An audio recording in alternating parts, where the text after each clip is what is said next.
Hello छात्रों, स्वागत है आपका फ्री स्टडी के यूट्यूब चैनल में। छात्रों, आज हम आपको बताने वाले हैं कि संविदा शिक्षक का जो आपका टेस्ट होना है या कोई भी शिक्षक भर्ती एग्जाम हो, पेडागोजी कलेसियस का उसमें आना ही होता है और अपने यहाँ मध्य प्रदेश में ये 15 अंक का आना है। तो कुछ छात्र ये नहीं जानते कि पेडागोजी में आखिर क्या अध्ययन किया जाता है, तो सबसे पहले हम यही बता देते हैं कि पेडागोजी में किन चीजों का अध्ययन किया जाता है। तो सबसे पहले तो पेडागोजी का अर्थ होता है शिक्षण शास्त्र। तो सबसे पहले तो शिक्षण शास्त्र के बारे में हमें पढ़ना होता है कि छात्रों को कैसे पढ़ाएं, किन साधनों से पढ़ाएं, किन विधियों से पढ़ाएं, किन शिक्षण सूत्रों से पढ़ाएं। और बहुत ज्यादा हमें ध्यान रखना होता है मनोवैज्ञानिक तथ्यों का, उनको जानते हुए हमें कक्षा में बच्चों को अध्ययन करवाना होता है। हालांकि शिक्षण शास्त्र पर हम एक वीडियो अलग से आपको ला करके बता देंगे। पहले हम आपको ये बताना चाह रहे हैं कि आखिर पेडागोजी क्या कहलाती है। तो पेडागोजी के अंतर्गत कौन कौन सी चीजें आती हैं, आप ध्यान रखें। सबसे पहले हम जिस विषय की पेडागोजी पढ़ रहे होते हैं उस विषय का हमें इतिहास पढ़ना होता है, उस विषय की हमें परिभाषाएं पढ़ना होती हैं कि वो विषय क्या कहलाता है, उस विषय का हमें क्षेत्र पढ़ना होता है। और यहाँ क्षेत्र में से एक प्रश्न पक्का आना ही होता है। क्षेत्र का मतलब ये होता है कि उस विषय के अंतर्गत हम अन्य किन किन शाखाओं का या किन किन और अन्य विषयों का उसके अंतर्गत अध्ययन करते हैं, जो उसका क्षेत्र कहलाता है। इसके बाद हम उस विषय की प्रकृति पढ़ना होती है। प्रकृति का मतलब होता है कि ये जो विषय है ये कला है या विज्ञान है। खासकर प्रकृति इन्हीं दो पर खत्म हो जाती है आके कि ये कला है या विज्ञान है। तो विषय की हमें प्रकृति पढ़ना होती है। उस विषय को पढ़ाने की विधियां क्या हैं, और खासकर इन विधियों को दो भागों में बांटा गया है, एक तो प्राचीन विधियां और एक नवीन विधियां। हालांकि कई कई जगह 3 हिस्सों में भी इन विधियों को बांटा जाता है, प्राचीनतम विधियां, नवीन विधियां और नवीनतम विधियां। ये भी हमें पढ़ना है, ये हमारे कोर्स में है पेडागोजी में। इसके बाद में उस विषय को पढ़ाने के शिक्षण सूत्र क्या है, हम किस टॉपिक को किन शिक्षण सूत्रों की मदद से पढ़ा सकते हैं, ये भी हमें पढ़ना होता है। उस विषय के आदर्श शिक्षक में कौन से गुण होना चाहिए, उस विषय की जो कक्षेतर क्रियाएं हैं, जो सहायक क्रियाएं हैं, या हम कहें कि सह शैक्षिक क्रियाएं हैं, शिक्षा के साथ साथ जो चलती हैं। कक्षेतर मतलब कक्षा के बाहर की क्रियाएं हैं, उनमें हम क्या क्या कर सकते हैं। उस विषय की आदर्श पुस्तक कैसी हो, उस विषय का आदर्श शिक्षक कैसा हो, उस विषय के पाठ्यक्रम के अंतर्गत क्या रखा जाए, उस विषय का जो महत्व है वो क्या है, उस विषय के शिक्षण के उद्देश्य क्या हैं। ऐसी बहुत सारी चीजें छात्रों हमें पढ़ना होती हैं।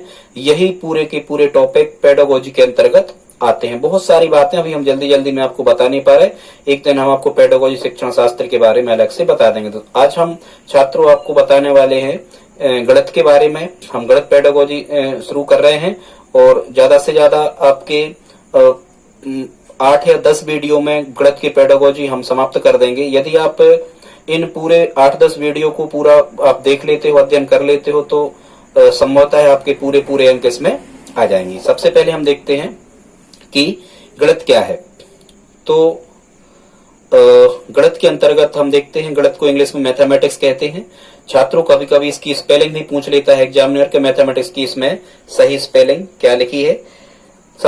अब हम इस गणित के यदि इतिहास पे जाते हैं तो गणित का सबसे पहले जो उपयोग किया था गणित शब्द का, वो 1591 में किया था। हालांकि गणित का नहीं, मैथमेटिक्स का उपयोग किया गया था।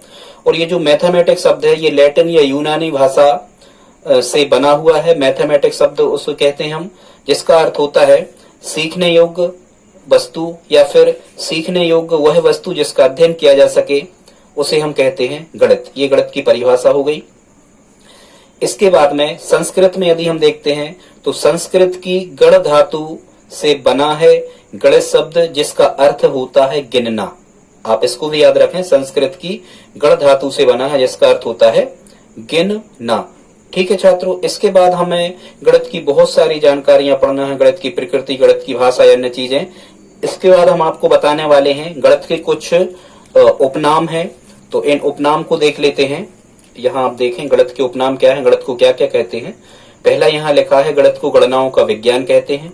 दूसरा, सभी विषयों का जनक, यदि ऐसा प्रश्न आता है कि सभी विषयों का जनक किसे कहते हैं, तो गणित को कहते हैं। कलाओं की रानी, इस कलाओं की रानी किस विषय से संबंधित, तो आपको गणित कहना है। सब विज्ञानों का सम्राट किसे कहते हैं, गणित को कहते हैं।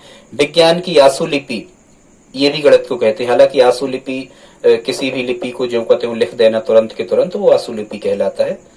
कई बार ये हिंदी में अनेक शब्दों के एक शब्द में ये पूछ लिया जाता है। इसके बाद छात्रों हम देखते हैं गणित की परिभाषाएं। यहाँ से आपको 1 नंबर आना बिल्कुल तय है। बहुत अच्छे से आप इनको याद कर लें। इस डायग्राम या इस तरीके से भी आप इनको देख सकते हो। एक एक से हम चालू करते हैं। सबसे पहले नेपोलियन बोनापार्ट। नेपोलियन के अनुसार गणित की उन्नति तथा वृद्धि गणित से ही संभव है। ये गणित की उन्नति तथा वृद्धि गणित से ही संभव है, ये नेपोलियन बोनापार्ट का कथन है।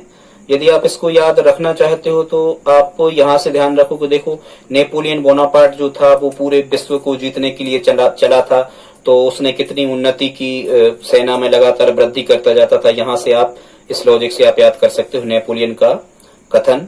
इसके बाद में है बर्नार्ड शॉ का कथन है या कोटेशन, ये आते हैं, आप अच्छे से इनको तैयार कर लें लॉजिक लगा के। तो बर्नार्ड शॉ के अनुसार तार्किक चिंतन के लिए शक्तिशाली साधन है गणित। तार्किक चिंतन के लिए शक्तिशाली साधन है गणित, ये बर्नार्ड शॉ के अनुसार है। अब यहां से आप कोई शब्दों को ले सकते हो, जैसे यहां लिखा है शक्तिशाली। शक्तिशाली, तो देखो ये बर्नार्ड शॉ ये खुद एक शक्तिशाली व्यक्ति थे। यहाँ आप शक्तिशाली शब्द को पकड़ सकते हो और यहाँ से बर्नार्ड शॉ को पकड़ सकते हो। इसके बाद हम आते हैं बेंजामिन पियर्स। बेंजामिन पियर्स के अनुसार गणित ऐसा विज्ञान है जो आवश्यक निष्कर्ष पर पहुंचता है। बेंजामिन पियर्स के अनुसार गणित एक ऐसा विज्ञान है जो आवश्यक निष्कर्ष पर पहुंचता है। ये इनका कोटेशन है। इसको आप कैसे याद कर सकते हो? एक तो यदि आपको पता है कि ये विज्ञान शब्द, यहाँ से आप विज्ञान शब्द ले लो और यहाँ से ले लो बेंजामिन फ्रैंकलिन। जैसे अपन को पता है कि बेंजामिन फ्रैंकलिन विज्ञान से संबंधित है क्योंकि इनने बिजली की खोज की थी, जो घर्षण विद्युत है इसके जनक बेंजामिन फ्रैंकलिन ही थे। इसके बाद हम आ जाएं तो लाक के कथन पे आ जाएं। लाक महोदय का मानना क्या था? वह मार्ग जो बच्चों के मन मस्तिष्क में तर्क की आदत का विकास करे। लाक के अनुसार क्या है? वह मार्ग जो बच्चों के मन मस्तिष्क में तर्क की आदत का विकास करे, वह क्या है? गणित कहलाता है। ये लाक के अनुसार है। तो अब इसको आप कैसे याद रख सकते हो? वैसे तो लाक मतलब होता है ताला। कई बार हमारे मस्तिष्क में ऐसे विचार आते हैं कि आज हमने रूम का ताला लगाया या नहीं लगाया, तो यहां से आप याद कर सकते हो। इसके बाद में है मार्शल स्टोन की परिभाषा है। मार्शल स्टोन के अनुसार क्या है? गणित जो है अमूर्त व्यवस्था का मूर्त रूप है। मार्शल के अनुसार अमूर्त व्यवस्था का मूर्त रूप है गणित। इसको आप कैसे याद रख सकते हो? हालांकि स्टोन मतलब तो होता है पत्थर होता है, तो हाँ यहां से याद रख सकते हो स्टोन मतलब पत्थर। ये मूर्त अमूर्त शब्द है। मूर्तियां काय की बनती छात्रों? पत्थर की बनती। तो यहां से आप जोड़ सकते हो मूर्त शब्द है, तो ये स्टोन शब्द यहाँ पर लिखा होगा।